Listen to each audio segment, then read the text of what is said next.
Продолжает наш эфир выпуск новостей. В студии Сергей Михедов. Здравствуйте. Коротко о темах. Уровень заболеваемости коронавирусом в Якутии остается высоким. Особый риск заражения внутри семьи. 70% жителей Якутии прошли перепись населения. Перепись могут пройти иностранные граждане, постоянно проживающие в республике.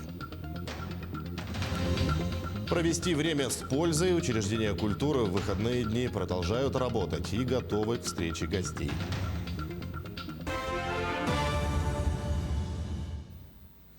Уровень заболеваемости коронавирусом остается высоким. Еще 289 человек заразились ковидом в Якутии, сообщает Оперштаб. В Якутске 147 случаев заболевания, в Алданском районе 17, в Амгинском и Мирнинском районах по 14, в Мегино-Кангаласском 13, в Нюрбинском 12, в Нерюнгринском 11, в Среднеколымском 8 случаев, в Ленском и Намском районах по 7 заболевших.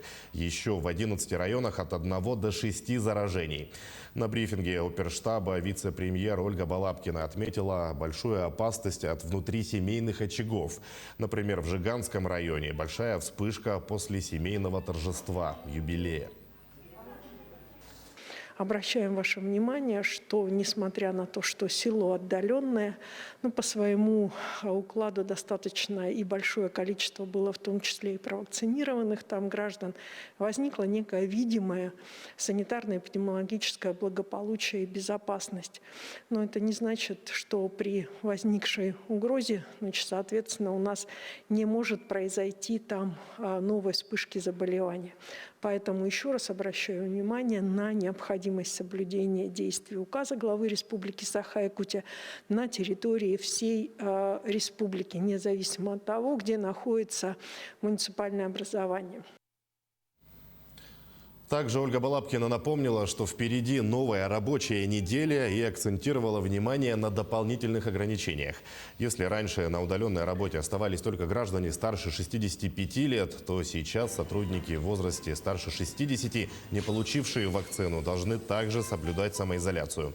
Работодателям рекомендуется создать условия для работы и перевести на дистанционный формат труда граждан старше 60 лет, сказала Балабкина. Вице-премьер добавила, что работодателям рекомендуется перевести на дистанционный формат и лиц, имеющих хронические заболевания, на 4 недели для иммунизации. В столице региона стартовала акция «Ночь вакцинации», которая продлится до 7 ноября. Так, в зданиях цирка и Русского драмтеатра работают прививочные пункты. Каждый желающий может привиться или пройти ревакцинацию от ковида без записи и прикрепления к поликлинике. Пункты вакцинации открыты в здании цирка с 17 до 22 часов, а в здании Русского театра с 21 до 24 часов. Желающим получить вакцину необходимо взять с собой паспорт, СНИЛС и полис обязательного медстрахования. Организация очень хорошая, потому что это вечернее время с 5 до 22 часов.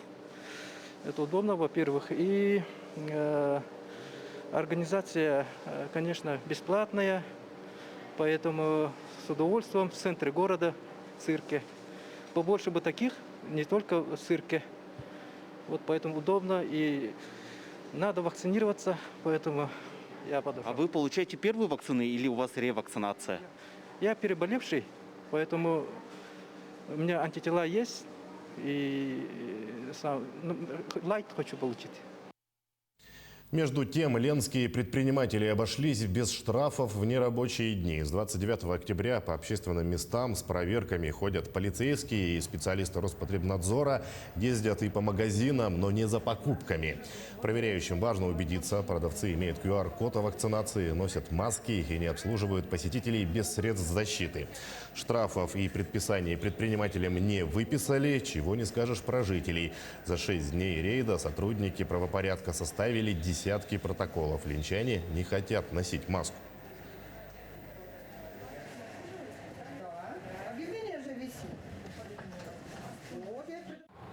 В настоящий момент граждане не высказывают каких-либо претензий, то есть соглашаются с правонарушением и одевают маски. Пока штрафы небольшие, пару человек по 1000 рублей, а так до 30 000 рублей предусматривается. Сегодня утром на первом слоте 11-го блока рудника «Интернациональный» в Мирнинском районе произошло локальное обрушение кровли. В результате пострадал машинист комбайна, он получил повреждения ног и руки. Работника незамедлительно доставили в больницу для оказания помощи. В настоящее время угроза для жизни работников рудника отсутствует. Для расследования происшествия создана специальная комиссия, ведут осмотр забоя.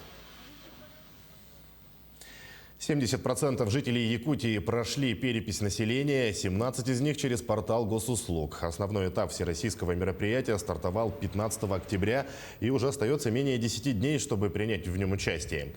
Переписчики работают и в условиях вынужденных выходных, все они вакцинированы, при себе имеют средства индивидуальной защиты. Также перепись могут пройти и иностранные граждане, постоянно проживающие в республике. Для них сегодня организовали выездную перепись. У Якутской соборной мечети выставили пункты. Это 7 больших автобусов. Каждый желающий после пятничной молитвы мог пройти перепись. Для мигрантов отдельная форма бланка и стандартные вопросы. В планах переписчиков сегодня провести учет порядка 500 иностранных граждан.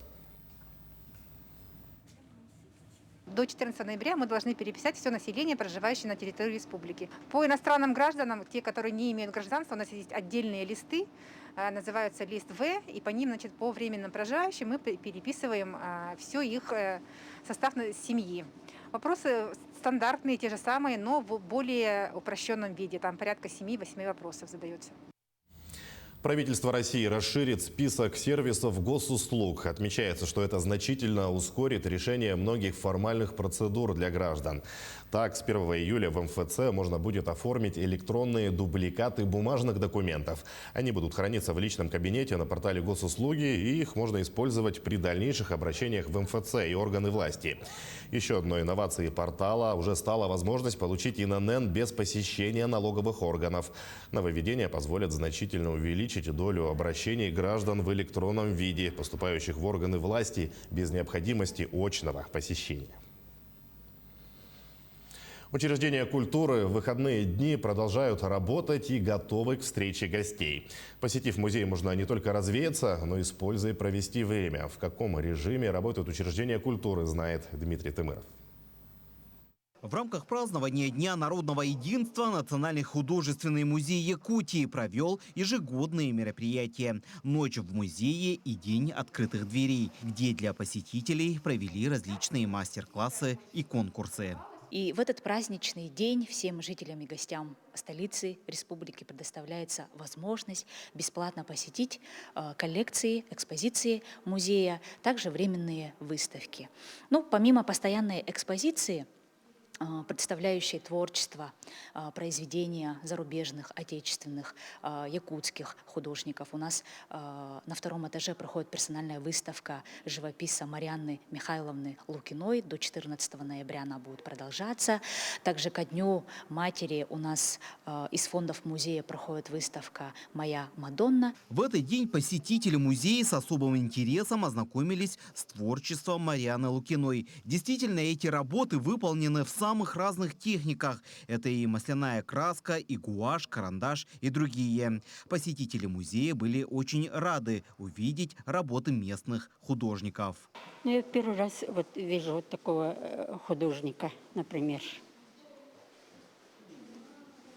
Работы насколько интересные? Очень интересные, техника интересная. И это очень хорошо, что они в период пандемии открыты. Ну, чтобы дома, чтобы занять детей. Дома сидеть скучно, можно почитать книгу, но сегодня решили всей семьей посмотреть художественный музей Якутии. И все, мы раньше были, но новым взглядом посмотрели, забытое, которое обновили. И есть очень много, обратили внимание на новых художников, на новые работы, и нам очень понравилось. Старшая дочь пригласила нас, сказала, что тут идет такое мероприятие. Мне очень даже нравится.